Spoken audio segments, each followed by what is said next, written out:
नमस्कार दोस्तों, क्या आप भी कभी ऐसे मोड़ पर खड़े हुए हैं जहां जीवन के बड़े सवालों ने आपको उलझा दिया हो? जैसे क्या सही है, क्या गलत है और आगे का रास्ता क्या होना चाहिए?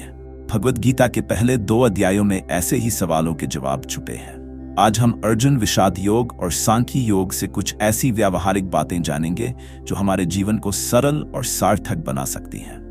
तो चलिए इस आध्यात्मिक यात्रा की शुरुआत करते हैं। पहले अध्याय में अर्जुन को ऐसी स्थिति का सामना करना पड़ा जहां वे अपने कर्तव्य और भावनाओं के बीच फंस गए। उन्होंने युद्ध छोड़ने का विचार किया। क्या हम भी ऐसा नहीं करते? जब चीजें कठिन हो जाती हैं तो हम टाल मटोल करते हैं या भागने की कोशिश करते हैं। लेकिन श्री कृष्ण ने अर्जुन को सिखाया कि समस्याओं से भागना समाधान नहीं है। जब आप अपने डर का सामना करते हैं तभी आप आगे बढ़ सकते हैं। जब काम का दबाव बढ़ता है, क्या आप काम छोड़ने का मन बनाते हैं? समाधान है, एक गहरी सांस लें, अपनी प्राथमिकताएं तय करें और एक समय में एक चीज पर ध्यान दें। भागने से कुछ नहीं बदलेगा, लेकिन एक कदम बढ़ाने से सब कुछ बदल सकता है। शायद यह पहली सीख हमारे जीवन का सबसे बड़ा बदलाव ला सके। श्री कृष्ण ने अर्जुन को यह भी समझाया कि आत्मा अमर है और यह शरीर नश्वर। उन्होंने कहा, यह शरीर बदल सकता है लेकिन आत्मा नहीं, ये शाश्वत है। अक्सर हम जो सबसे ज्यादा डरते हैं वह है नुकसान, असफलता और मृत्यु। लेकिन गीता हमें सिखाती है कि जो चीज बदल नहीं सकती उसकी चिंता करना बेकार है। जब आप किसी कठिन परिस्थिति का सामना कर रहे हों, जैसे रिश्ते में दरार या किसी प्रियजन को खोना, तो याद रखें कि परिवर्तन जीवन का हिस्सा है। जब चीजें कठिन हो तो अपने आप से पूछें, क्या मैं इसे बदल सकता हूं? अगर जवाब हाँ है तो काम पर लगे, और अगर नहीं है तो इसे स्वीकार करें और आगे बढ़े। यह सोच न केवल आपको शांत रखेगी बल्कि आपके डर को भी कम करेगी। अब बात करते हैं निष्काम कर्म की, जो गीता का सबसे बड़ा संदेश है। श्री कृष्ण ने अर्जुन को सिखाया कि हमें अपने कर्म पर ध्यान देना चाहिए, लेकिन फल की चिंता नहीं करनी चाहिए। क्या आपने कभी सोचा है कि हम में से कितने लोग फल की चिंता करते करते काम करने की खुशी खो देते हैं? मान लीजिए आप परीक्षा दे रहे हैं।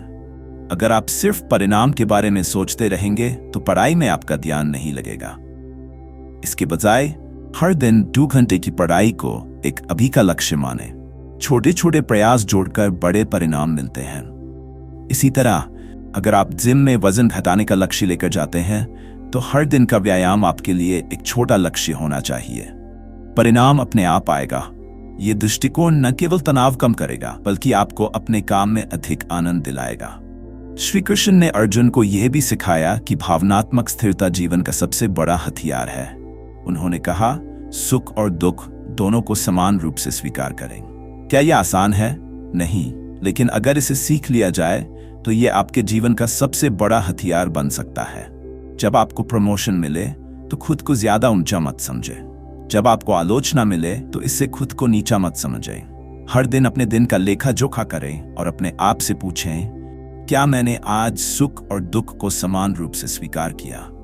जब आपका दोस्त आपसे दूर हो जाए तो इसे जीवन का स्वाभाविक हिस्सा समझें। यह सोच आपके रिश्तों में भी शांति और स्थिरता लाएगी। दोस्तों, गीता के पहले 2 अध्याय हमें सिखाते हैं कि समस्याओं का सामना करें, भागे नहीं, आत्मा की अमरता को समझे और डर को छोड़े, अपने काम पर ध्यान दें, फल पर नहीं, और भावनात्मक स्थिरता को अपनाएं। ये सिद्धांत हमारे जीवन को संतुलित और शांतिपूर्ण बना सकते हैं। आज से इन बातों को अपनाने की कोशिश करें और हाँ, अपने अनुभव हमारे साथ जरूर साझा करें। अगले अध्याय के साथ फिर मिलते हैं। जय श्री कृष्ण।